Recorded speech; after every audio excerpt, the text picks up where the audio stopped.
안녕하세요. HD현대오일뱅크 임직원 여러분. 저는 HD현대오일뱅크 법인영업팀 최준규입니다. 오늘은 곽윤정 교수님을 모시고 영유아기 아이를 키우며 궁금했던 점들을 여쭤보려고 하는데요. 교수님 먼저 자기소개 부탁드립니다.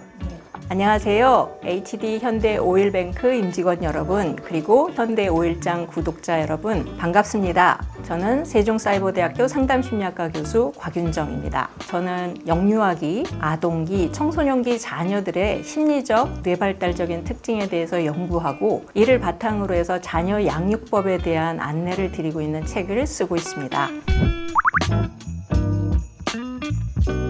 혹시 조기교육, 선행학습 혹시 이런 거에 대해서는 어떻게 생각하시는지? 교육적인 관점을 말씀을 드리면 저는 아이들한테 학습적인 관점에서의 조기 교육은 적절치 않다라고 생각을 합니다.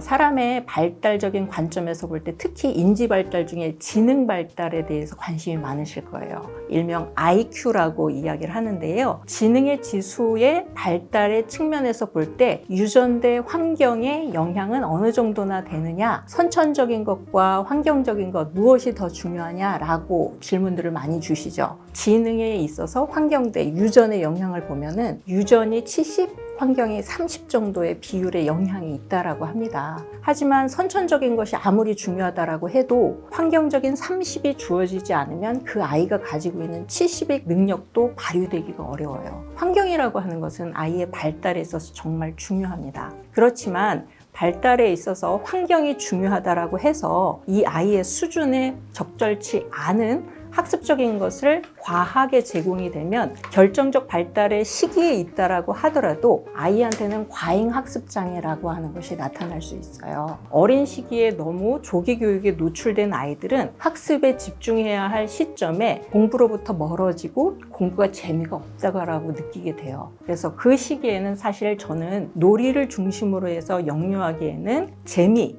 흥미, 관심을 제공해 주는 것이 훨씬 더 아이의 뇌발달에 있어서 필요하고 중요하다고 생각을 합니다.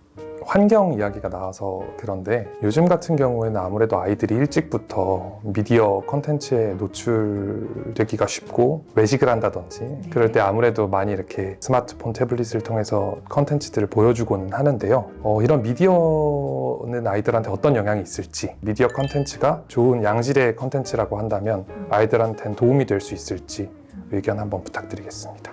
영유아기 뇌발달에 대해서 조금 더 설명을 드리면 아이들의 뇌를 비유를 했을 때 앞면이 결정적 시기, 즉 가장 잘 발달할 수 있는 시기다라고 한다면 뒷면은 민감함의 시기라고 해요. 그만큼 뇌가 예민한 시기라는 거죠. 그 말은 뭐냐면 결정적 시기에 노출된 자극에 대해서 아이들은 머릿속에 탁 새겨져 버리는 각인이라고 하는 현상이 일어납니다. 그래서 이 시기에는 아이들한테 좋은 정보, 긍정적인 경험 이런 것들을 제공해 주는 게 너무 좋죠. 그런데 반면에 뇌가 미성숙한 상태이기 때문에 아이가 스스로 이건 좋은 정보야, 나쁜 정보야 라고 하는 걸 걸러낼 수 있는 여과장치가 발달해 있지 않아요. 그러면 부정적인 경험을 아이들이 노출하지 않도록 해야 돼요. 거기에도 각인이 일어날 수 있거든요. 근데 또 우리 아이들이 지금 살고 있는 시대가 아무래도 미디어에 노출이 되어 있는 시기고 그리고 교육 콘텐츠 자체도 미디어 중심으로 이루어져 있어서 이거를 아예 딱 끊어버리고 아이들한테 제공하지 않겠어요 라고 하는 건 사실은 무리가 있습니다. 근데 중요한 거는 뭐냐면요. 아이에게 미디어를 제공한다라고 하더라도 이거를 아이 앞에서 그냥 켜놓고 그냥 봐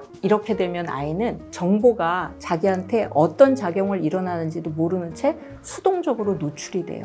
교육 미디어를 사용한다라고 하더라도 부모님께서 옆에서 같이 상호작용을 도와주셔야 돼요. 이를테면 알파벳을 보고 있다라고 한다면 저 A는 꼭 집처럼 생겼네? 라고 하면서 옆에서 같이 반응을 해주시거나 아이가 재밌어 하고 있다라고 하면 뭐가 그렇게 재밌어? 엄마한테 혹은 아빠한테 설명 좀 해줘봐 라고 하면서 같이 상호작용을 하면서 미디어를 보셔야 이 미디어가 교육적인 노출이 된다라고 볼 수가 있고요. 아이가 부모에게 어떤 돌봄과 어떤 교육과 어떤 양육을 받았느냐에 따라서 이 아이의 삶의 방향이 바뀌기 때문에 어렵게 무게감 있게 느껴질 수밖에 없는 것 같습니다.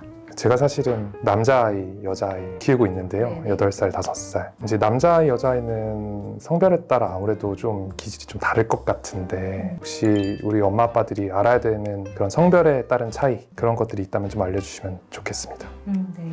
아들하고 딸을 키워보셨으니까 아시겠지만 아들들은 보는 거를 더 좋아해요. 무엇에 정신이 팔려 있으면 아무리 이름을 불러도 못 듣잖아요. 남성 호르몬인 테스토스테론이 분비가 되면서 뒤통수, 후두엽의 시각 피지를 굉장히 활성화시키거든요.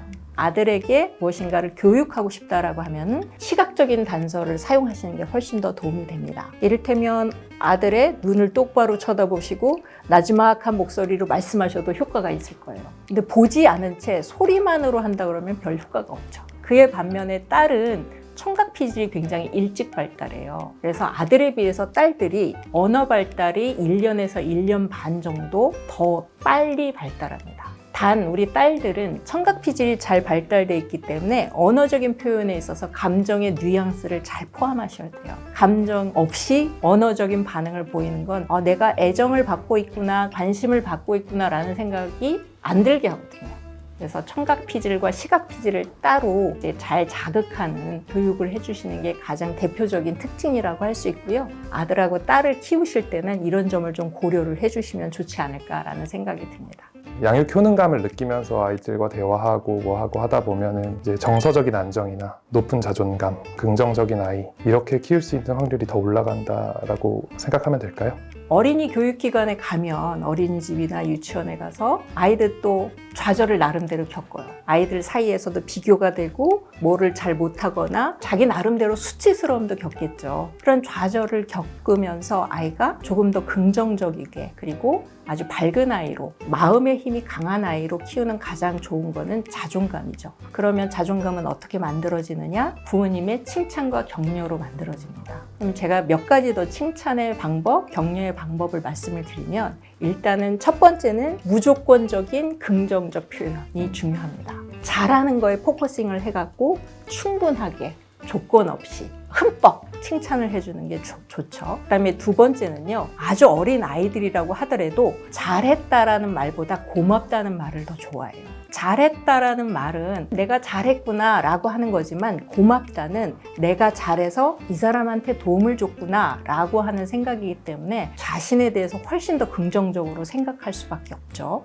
이렇게 도와주니까 엄마가 너무 고마워, 네 덕분에 기쁘다, 고마워 라고 표현을 해주시면 아이한테는 훨씬 더 큰 칭찬이 돼요. 그 다음에 이제 세 번째는 감탄사와 충분한 몸동작도 필요하다는 거죠. 방청객 모드. 그렇죠. 맞습니다.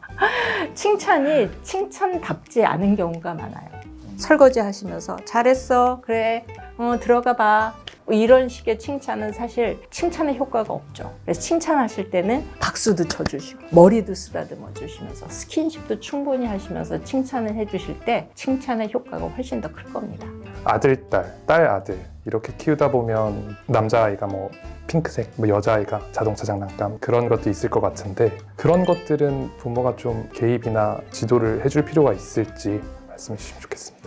그런 장난감이라든지 색상이라고 한다면 이런 것들은 취향 내지는 아이한테 주어지는 환경적 자극이 되겠죠. 근데 그게 사실은 아이들한테는 항상 똑같은 건 아니고요. 나이가 변하면 또래의 영향으로 이런 취향이 급격하게 변화해요. 초등학교 4학년, 5학년부터 사춘기가 시작이 돼요. 아이가 집안에서 제공되는 자극으로부터 멀어지고 자기 또래들이 뭘 좋아하나 제가 뭘 하고 다니나 라고 하는 시각 피질이 훨씬 더 빨리 발달을 하면서 아마 취향이 급격하게 바뀔 거예요.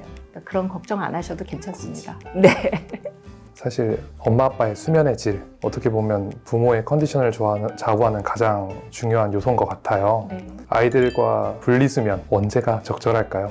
발달적인 측면에서 봤을 때 생후 6개월부터 가능하다라고 보통 이야기를 합니다. 그런데 부모님들의 수면의 질에만 영향을 미치는 게 아니라 아이들도 따로 자는 게 훨씬 뇌 발달에 도움이 돼요. 왜냐하면 아이들이 수면을 하는 동안에 밤 10시부터 2시 사이에는 멜라토닌이라고 하는 신경전달 물질이 나오거든요. 근데 이 멜라토닌은 수면의 질을 높이면서 푹 숙면할 수 있게 하고 다음날 집중력이나 기분을 좋게 만들어줘요. 근데 이 멜라토닌은 상당히 까다로워요. 빛이나 소음이 있으면 분비되지 않아요. 근데 부모님하고 같이 자다 보면 부시럭거리거나 코를 골거나 화장실 가면서 불을 킨다거나 이렇게 하면서 아이한테도 영향을 주겠죠. 아이들하고는 분리수면을 시도를 하시되 중요한 거는 아이가 심리적으로 불안하거나 겁을 먹으면 안 되잖아요. 네가 깨서 부르면 언제든지 올게 라고 하면서 아이에게 마음의 안정감을 주시면서 처음에 잠들 때는 곁에 계시다가 점점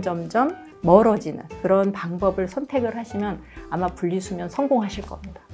교수님 오늘 좋은 말씀 많이 해주셔서 너무 감사하고요. 앞으로 아이들 잘 키워보도록 하겠습니다. 마지막으로 저희 HD 현대오일뱅크 임직원에게 전하고 싶은 말씀 있으시다면 한 말씀만 부탁드리겠습니다. HD 현대오일뱅크 임직원 여러분, 그리고 현대오일장 구독자 여러분, 부모로서 고민을 하고 계시다라고 한다면요. 지금 이 고민 자체가 아주 훌륭한 부모라는 뜻입니다. 부모로서 자녀에 대해서 내가 충분한 사랑과 관심을 가지고 아이를 잘 키우고 있다라고 하는 효능감을 충분히 가지셔도 괜찮다라고 생각하시고요. 이 자녀 양육이라고 하는 것은 정답이 없습니다. 이제 중요한 거는 아이가 마음이 단단한 아이로 성장할 수 있도록 옆에서 끊임없이 칭찬과 격려를 해주시는 것이라고 생각이 듭니다. 지금 열심히 잘하고 계시니까 저는 우리 아이들한테도 큰 사랑을 주고 계시다라고 믿고요. 응원합니다. 지금까지 시청해주셔서 감사합니다. 현대오일뱅크 법인영업팀의 최준규, 곽윤정이었습니다. 감사합니다. 감사합니다.